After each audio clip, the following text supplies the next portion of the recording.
We're Adam and Joanne from InspiredTaste.net, and welcome to our kitchen.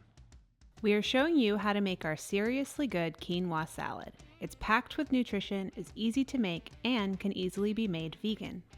Start by cooking the quinoa. We share how we cook quinoa so that it's light and fluffy in the recipe on Inspired Taste. While the quinoa cooks, get the rest of the ingredients ready. Start with the dressing. It's really simple. Whisk together apple cider vinegar, olive oil, Dijon mustard, maple syrup or honey, salt, and pepper.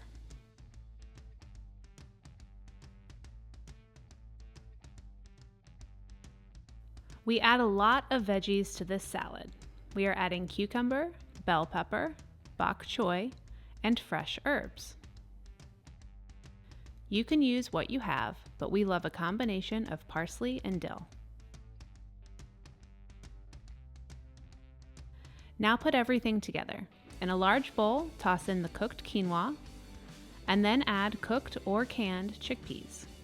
Nuts and seeds for crunch, these are pine nuts and pepitas, some dried fruit like cranberries or blueberries, all of the vegetables, the herbs, and then finish with the dressing.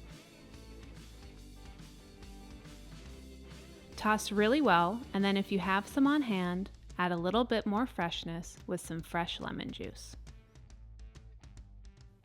And that's it. Easy, healthy quinoa salad packed with crunch and flavor. Enjoy! Thanks for watching. If you love this video, we have lots more. Make sure you subscribe to our YouTube channel and say hi on Facebook, Twitter, or Instagram. We're at Inspired Taste.